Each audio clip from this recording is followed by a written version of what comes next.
Okay, went through the right side with the Brownings in general, so I'm going to go through my babies, my top of the line, my keepers, my favorites, some because of performance, some because of looks, and some just because they're rare, or hard to find, whatever. But these are my best of the best, my favorites, my keepers, my babies, and I'm going to start at the bottom here. Old SBE Console 6, made by SBE, who made, the Console 5, 2, those type. And it's not really a performance radio. It's no different than, most transistors. It's got more features, AM, SSB, a lot of knobs to play with, like clarifier, volume sliders, SWR, noise blanker, but it scans. You can program the scanner in it.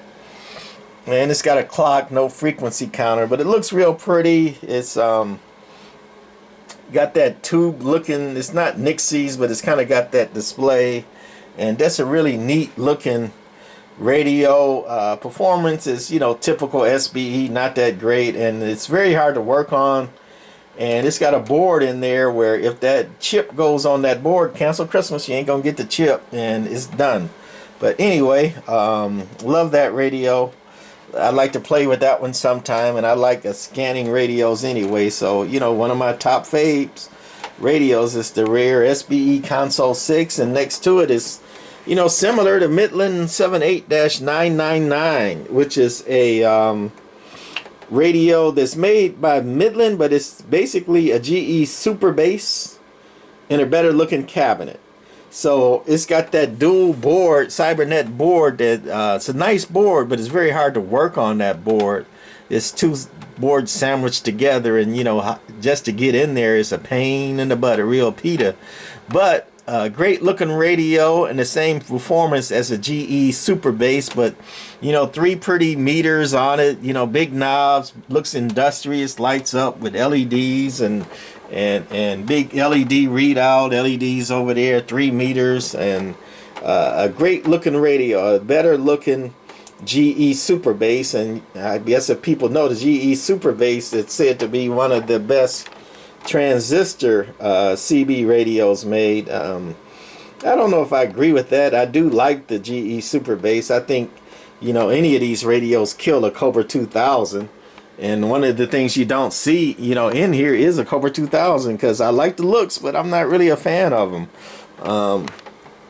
Here is a Regency Imperial tube radio, the green machine, Imperial 2 actually. This has lousy, it has AM and SSB, but it has lousy SSB. But the reason I like it, the reason it's one of my all-time favorites, it's got reduced carrier AM. So it's low dead key, high swing. It uses like a push-pull scheme with feedback to cancel out the carrier to a certain extent. Not all of it, reduced, not no carrier. Which would be double sideband, but double sideband reduced carrier cuts the carrier in half, and then it takes all that extra power and puts it toward the swing. So another audio monster swinging machine there, and that's why I like it, the Regency Imperial 2. This radio here I bought off eBay a long time ago. I saw this kind of mic plug and the color of it, and I'm like, well, that's different, I gotta have it. And come to find out, what I think this was the original Tram Titan prototype, factory prototype. Everything is screwed in. It has dual selectable Collins filters in it on the receive, a wide and a narrow. And if anybody know anything about the Tram Titans with the Collins filter, it's probably the best CB receiver ever made, I think.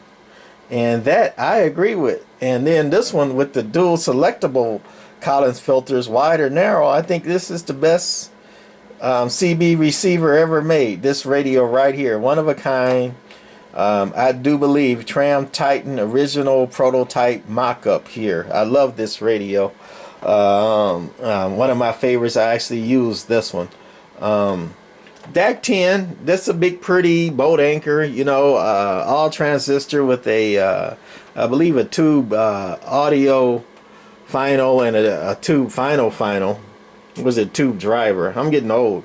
But anyway, big pretty radio. I want to get me another one or maybe two of these so I can strip one and then put a tram in it or something. I always wanted to do that. But anyway, this is a factory DAG 10 big pretty radio, 4 meters, big LEDs, lights up, AM SSB 40 channel. Not really a performance radio, not a fan of Dax performance, but you know, love the looks of that thing, so I had to get one for the collection. A rare PAL 69X, the same PAL who made the PAL VFOs, and actually this has a PAL VFO built into it right there.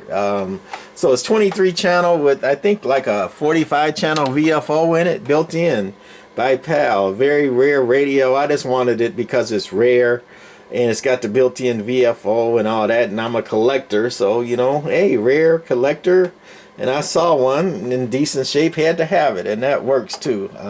I like it, but you know, it's not going to perform nothing like, you know, that. So I like it, I play with it, but not a top performer, but just a rare animal there. Here's a top performer, a Striker Mobile with Asimide in it. It's got one of the early Asimides built in it, and I like that for the performance. I actually put that in the mobile and play with that sometime, but I don't run big power, so you know, I just play with it. Don't get in there with the big boys, because I'm just a little bitty mud duck. Anyway, Sonar FS 2340. Sonar took their 23 channel radio and put in a 40 channel PLL, you know, all tube except for the PLL. And then they went from a single 6BQ5 audio tube to a push-pull 6BQ5 audio tubes in it for the audio. So this thing's an audio monster, especially if you mod it. They cut down the drive into them 6BQ5s to keep it under the radar. But if you open up the drive on them things, this is a beast, an audio monster. And plus, you know, these radios work. They're very dependable. Sonar was a boat radio company, made radios for boats, and that's why they were called Sonar. And then when the CB phase, or you know, kicked in, they made some CB radios, and they made some great ones too. They made some of the best equipment, I think, behind Tram and Browning. I think the next best manufacturer might have been Sonar. So I love that radio. Very rare ARF 2001. That was a military radio making company. ARF, I think they stood for American Radio Federation in New Mexico. And then when the CB boom kicked in and everybody was selling and making millions of dollars off of CB, ARF, you know, who made military radios for the Army, Navy, and all that, they like, hey, we got the technology. All we got to do is change a few things around, change the frequency, and we can make a CB radio. And they said, well, let's not just make a CB, let's make the best CB radio that's ever made. So that was their goal, and they came out with the ARF 2001. It's got all kind of crazy features. 40 channel SSB. Early ones didn't have a frequency counter, they had a clock up here, but then the later ones, they got the Cover 2000 came out, and they're like, uh oh, we better get a frequency counter. So this one has to update it with the frequency counter in it. Programmable scanning, dual antennas. It's got a servo modulator in it, which was said to have like the best audio ever, but it's basically a highfalutin compressor circuit. Is all that servo modulation in it, and you actually need the original mic for it to sound, you know, as good as it can with this radio. They made a special FET transistorized mic with D104 for this radio, and without that mic, that servo, you know, feedback compression stuff is almost useless. It's got AM silent or AM seal, where you go on SSB and a AM gets in there, and it nulls out the AM signal, and you don't even hear them in there. That's what AM sealed is supposed to be. Had a lot of great features. It was a nice try, but these radios are very glitchy, and you know, nice to play with, but they don't perform, you know, I guess as much as they should. They can do okay if you know what you're doing with them, but you know, most people don't. Most people don't have a mic and you know how to adjust it, the servo, and you know what the features do and how to do it. But I do love this radio for the collection. Love having this thing. I like it, like the looks of it. I think it and the Dax 10 and maybe the SBE Console 6 down there were some of the most beautiful CB radios ever made. Well, I guess I can't discount the Stoner up there. So going above, here's a CPI 2000 base here. I guess I'm not going to talk about that too much. Here's the BC 2000 base console that goes with it. This added a preamp, tuner, frequency counter, clock.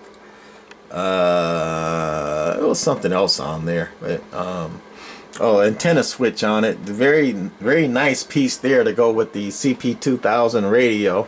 And up on top of that is an extremely rare CP 2500 Mobile. That's the head.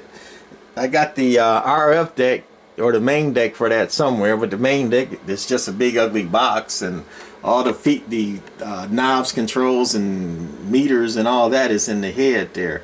Very neat two-piece mobile version. Basically, they took the CP 2000 base and they put all the main chassis and all that in the ugly black box, and then they put the controls, you know, wired to that head there. So that's a very rare piece there. Here's another extremely rare radio, the Browning Raven. This was new, never used, never fired up, new.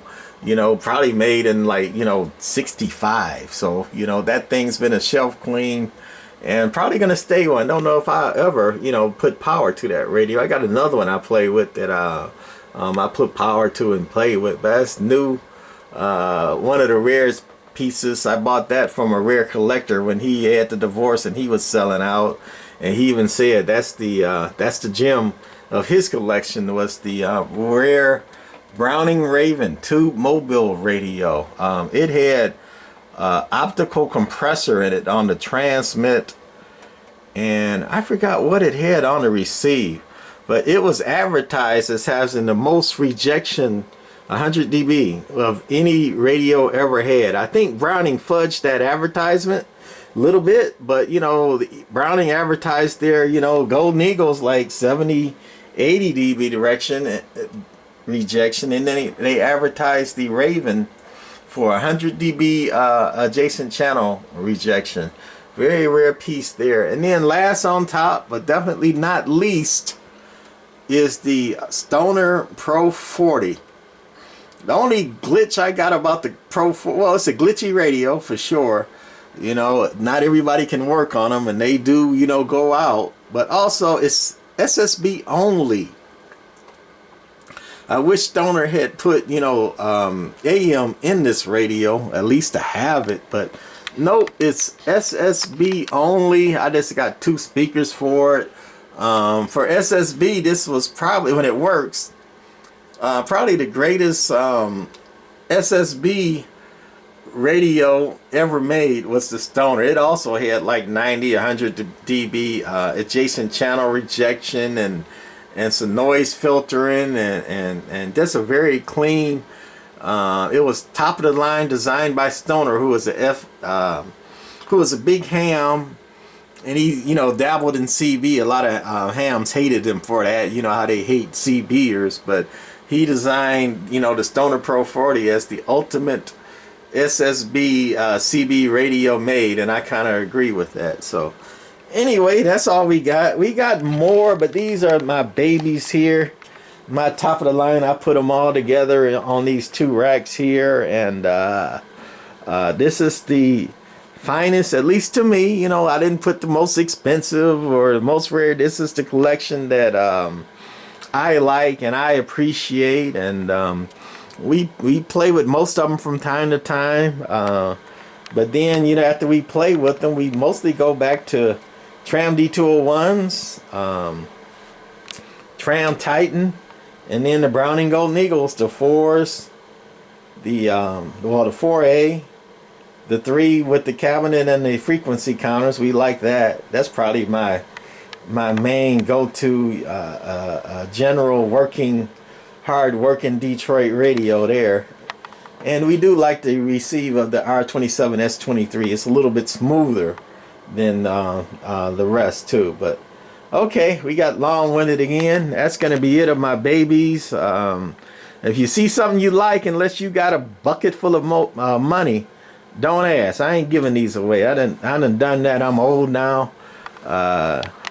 For the last 6 months, I've been doing a big Halloween thing. I've been getting ready. I do a haunted house for Halloween for the community, and it didn't go as good as I wanted to. Had some glitches, so I might be done with Halloween. So I'm just gonna do me. So these are my babies. Okay, hope you enjoyed. Bye.